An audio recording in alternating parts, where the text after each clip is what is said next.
Hello, friends. Today on another podcast, we have with us Mr. Anand Prakash, who is an educator, designer, and founders of many companies. And currently, he is the president of IIT Alumni Noida. So, without wasting any further time, sir, can you please introduce yourself to the audience, please? Thank you, Abid. It's pleasure to be on your platform where some of my experience would be getting utilized by the buddy professionals, the students who are currently getting into the professional market. So thank you very much. Uh, as an obvious question, introduction. Now, introduction actually is also a variable. Probably if you were to ask me to introduce 30 years ago, the introduction would have been different than what it is today. Today, if I look back after spending 3.5 decades in the computer industry or IT industry, I actually call myself as a Swami. Now, what that Swami is, because I spend time in speaking like I'm speaking to you. So as a speaker, as a writer, as an advisor, and also doing implementation of these ideas, and finally a mentor. So SWAMI is I summarize where I spend my time. So as an implementer, I am running my own startup. One startup is called Duesent Energy, which is a very upcoming field, renewable energy, especially in the green hydrogen area. The second is Farm for Full Potential.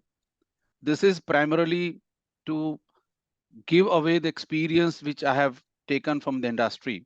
So as the word says, full potential.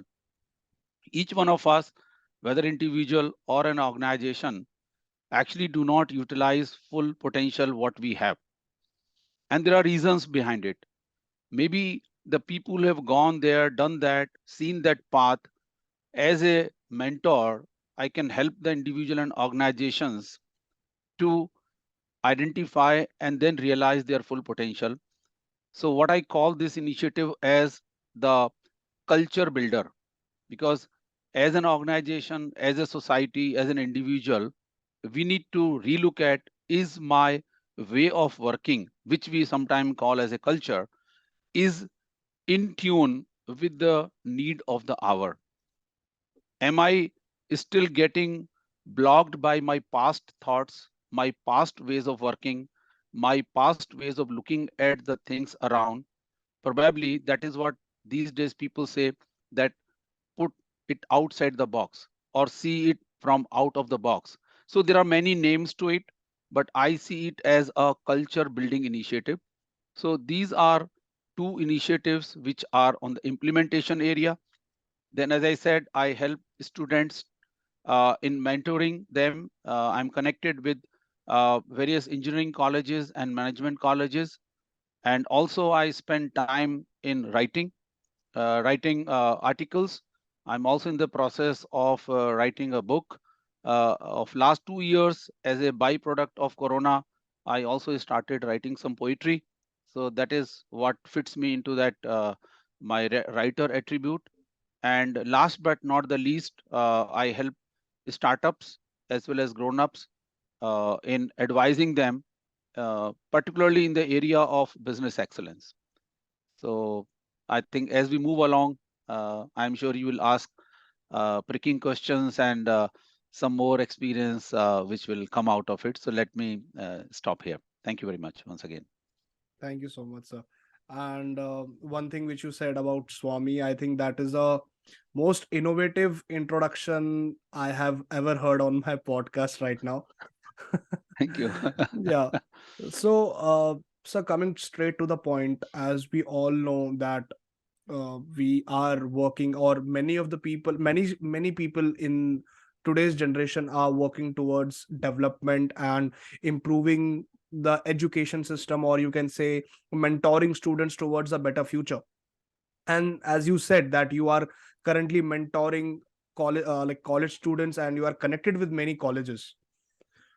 So my question to you will be that, sir, what are those common problems that when you are mentoring to the students? They are like, what are those common questions which are put in front of you and you have to tackle them? Very good question. So before I specific answer to your question, let me set you a context. And I believe being associated with the information technology industry, the kind of change which we have seen in the professional life is the maximum. While the change is the only constant, it is happening in various domains. But if you look at in the last 30 years, the way the IT industry, the computer industry has changed, where technology has become obsolete in just 5 years, where the skill set which is needed today actually was not known 10 years ago at all. So when we have seen such a fast changing landscape, and specifically, you must have heard this term called VUCA, VUCA, which stands for volatile, uncertain, complex, and ad hoc.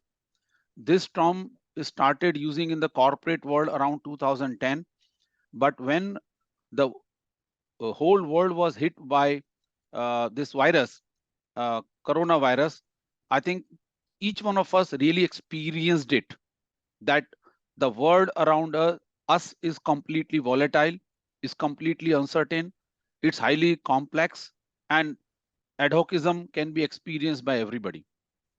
So the problem actually starts from this word becoming VUCA.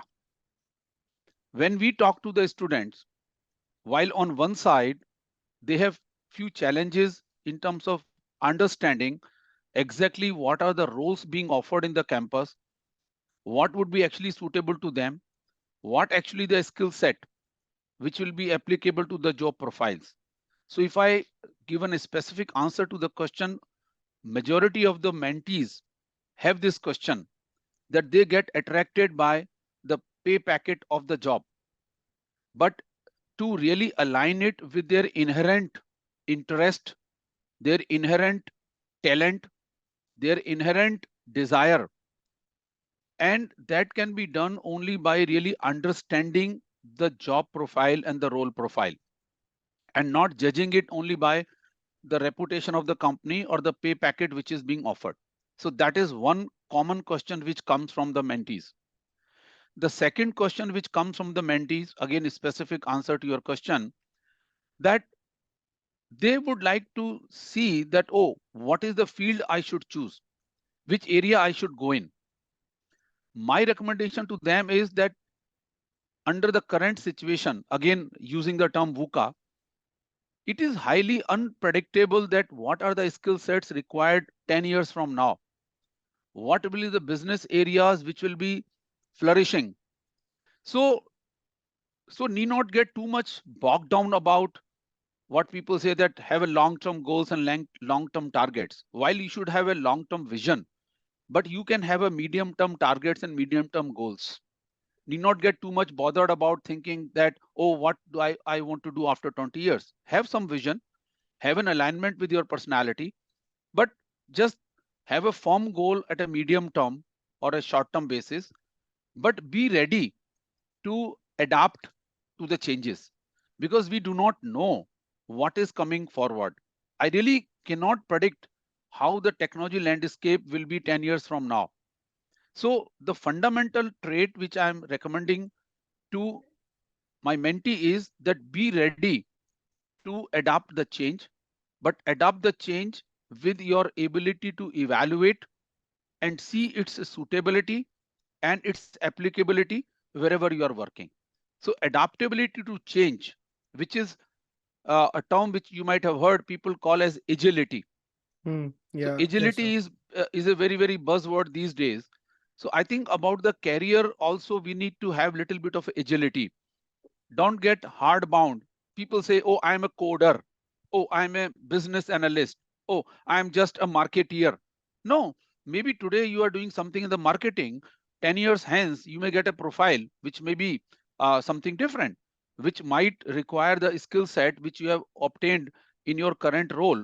And you should be ready to do that. So basically, agility is what is required, where you do not get after the fixed mind, fixed pattern of the working? I think these are the two common questions which always come to me from the mentee at across management level or engineering level. Yeah, wonderfully explained, sir. And to just add what you said, adaptability to change or develop new skills, which in today's generation, or what we like to tell is Gen Z people say it as Correct. upskilling.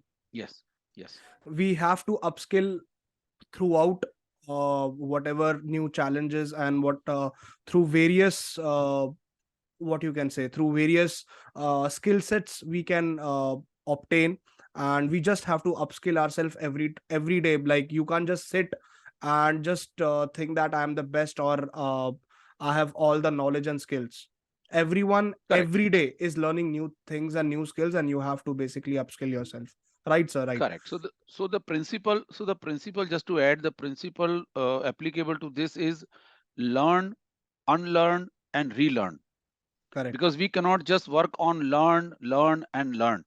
There are Correct. certain dimensions which you have to unlearn, and unlearn is the most difficult part. That is where Right. sometimes what you said a word that I am the expert. So that's where the ego comes. Correct. I believe this is the way of doing it because I have done it. Correct. So that unlearning, accepting that what was working 10 years from now may not be work 10 years hence.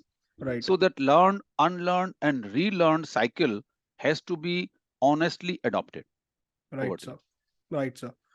So one more question. It just like came into my mind, and it's a very what you can say. It's a very different set of question, which I had in my mind way back. I was in my college days. Is that so? Uh, like in my college also, there is a student. Let's say there is a student named as Y. Right. He joins a college. Right. He joins a college, and he takes a mechanical engineering or a mechanical background in engineering. Right. But after his graduation, or during his graduation, he realizes that this is not my cup of tea, or there are not lot of placements in this mechanical background, and he shifts to IT background. So the two questions which I have in this scenario is, first of all, I think somewhere deep down he is what you can say, he has taken a seat of a potential mechanical student who could have been at his place, or who could have learned mechanical engineering. And second is that if he realizes that now if it's the time to shift to IT background, should it be because of the college placements, or really he should see that if his interest lies there or not? I think very common point which you have asked. So I will answer this in two parts.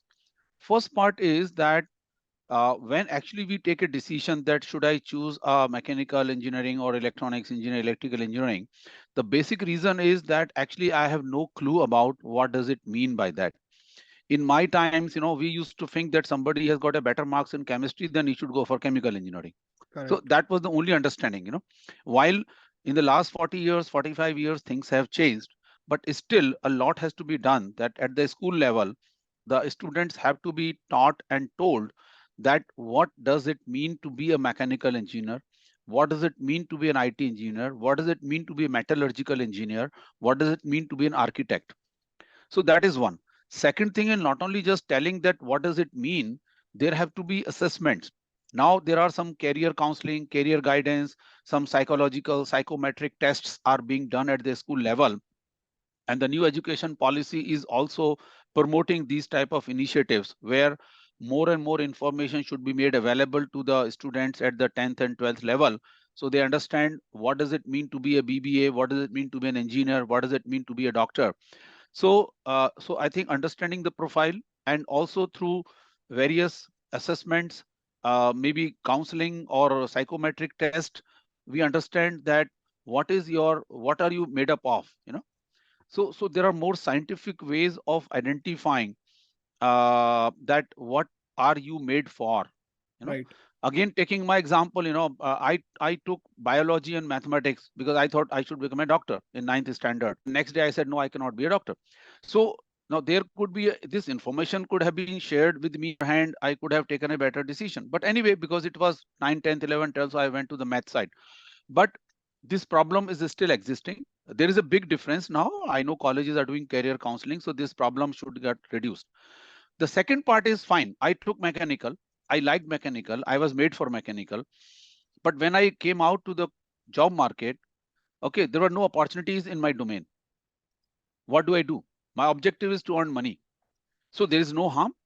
There is no harm in getting into IT sector because that's what is paying me.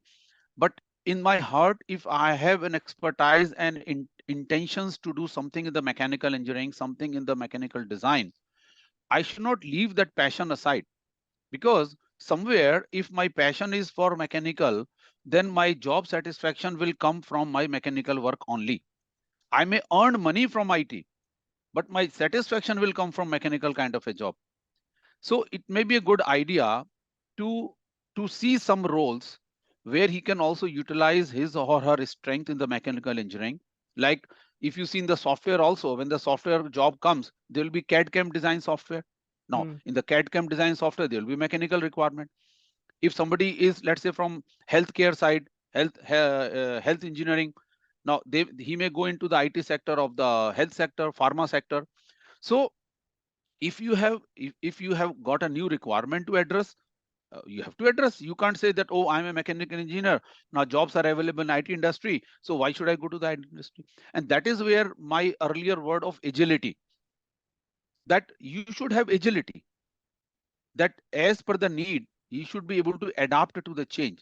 But at the same time, we talk about this word passion. Now passion is something which can be just let off. If it is a real passion, then you will find some ways and means of addressing your passion. And when you will have passion, then the passion will definitely give you some creativity. Creativity comes out of passion. Creativity does not come from science, it will come from passion. So again, answer to your second part of the question is that if the role does not give you the jobs at that point in time, does not mean that throughout your life you will never get a job on that line. Right. Look for an opportunity, go for a change, and anything you learn in any domain will always be beneficial in your domain. The learning never goes waste. So that is how I think Correct. it should be addressed. Correct, sir.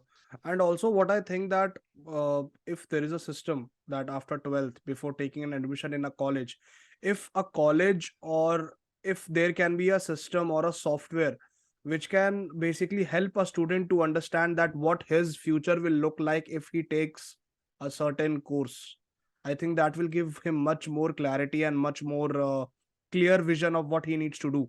Because So, obviously in 12th there is no mechanical engineering, electronics engineering, hardly there is maths and coding, that too introduced right now. So if a so now, student can, yeah, yes sir, please, over to you. no. So I think now the things are better. See, for example, education policy is also promoting internship. Right. See, at a college level, the internship is the only way through students get to know the real life situations. Right. But even at the college level or at the school level, now with the kind of technology like virtual reality, now actually you can transport a student into a factory environment. A student can actually see himself or herself working as an operator, working as a supervisor, working as a manager. Now this edutech is flourishing, and edutech is bringing out many products where people at the student level actually can, through the virtual reality, can experience, how the life looks like. So going forward, if the student really wishes, it is possible for him or her to actually take a well thought out decision where he or she wants to be. But yes, there's a lot has to be done, because it is easier said than done. Because academics again has to change their mindset. Professors have to promote the students for collaboration with the academia from the industry, and industry also has to extend the helping hand. So here I would like to just add one line, that being a president of IIT Roorkee Alumni Association Noida, we are actually making a specific effort to design a platform. We are signing MOUs with various colleges. Noida area happens to be the highest density area in terms of the students. We have so many institutes, we have lakh plus students in this area. So we are trying to bring these two sides together, and I think that will help address some of the issue which you are bringing out, for making the students more aware of what industry needs, and industry also tell the students what industry needs, so that students actually can prepare. Because that's another problem which you might ask about the employability. While we produce lakhs of engineers, but only 20% are employable. Right. Why those 20% are employable? Because industry needs, but academia does not know what the industry needs are. In my 35 years of career, never ever I had come across in any organization which never had a vacancy. Never. They always have a vacant seats. Now, does that mean that we don't have the talent? We have the people, but those people are not trained to the requirement of the organization. So in the process, both are suffering. Students are suffering because we are not getting the job. The businesses are suffering because they are not able to tap the full potential of the business. Because sometimes you leave the project on the table while client is giving you some work, but you say, sorry, I don't have the requisite manpower, so I'm not able to take the business. So what is happening? It is a lose-lose situation.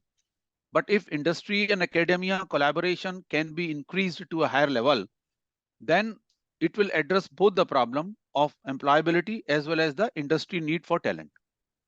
Right, sir. Right. Wonderfully said. Wonderfully said.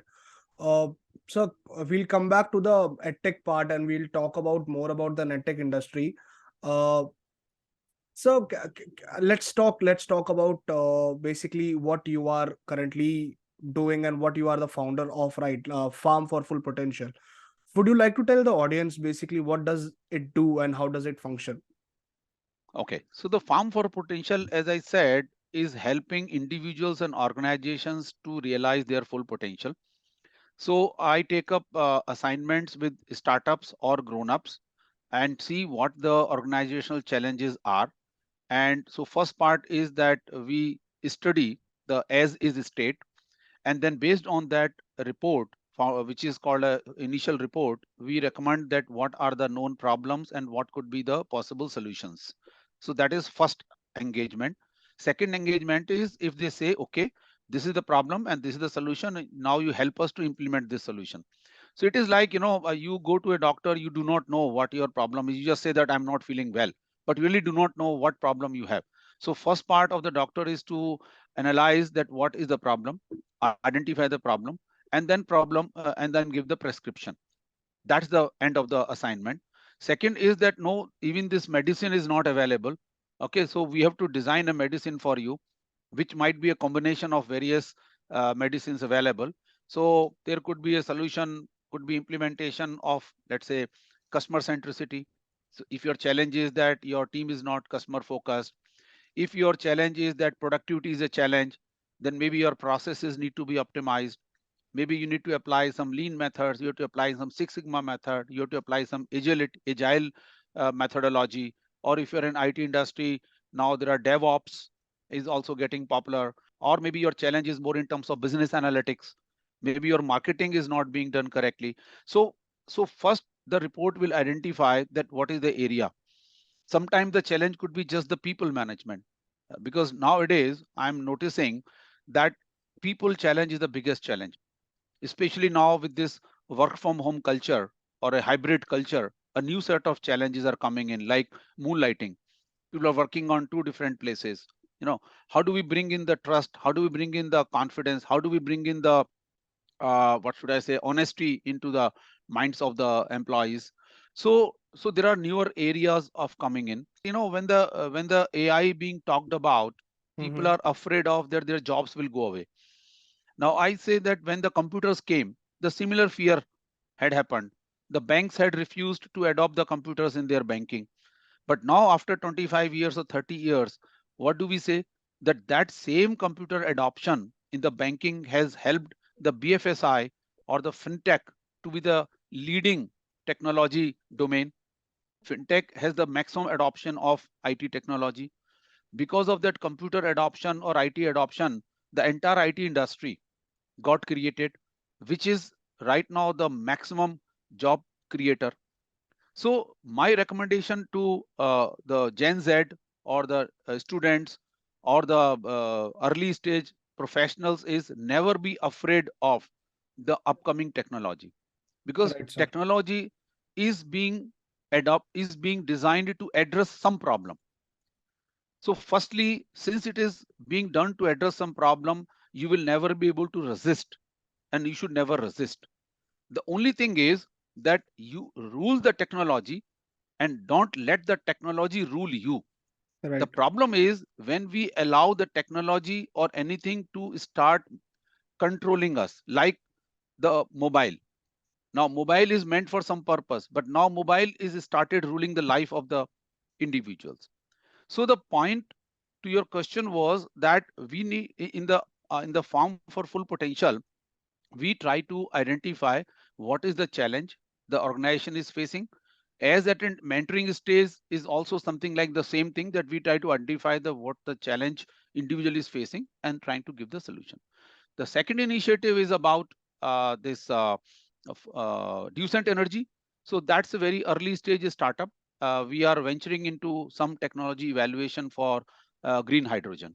So you must Okay. have heard government is promoting onto Right. the green hydrogen to be the new fuel, Right. because we want to do away with the carbon from the world, and have the sustainable planet. So Right. these are two for profit initiative. So thank you so much, sir, for those insightful inputs, I would like to say. And guys, this will be the end of the part one, and we'll have the discussion with sir more on edtech and moonlighting and all other stuff on mentoring students and everything in the part two.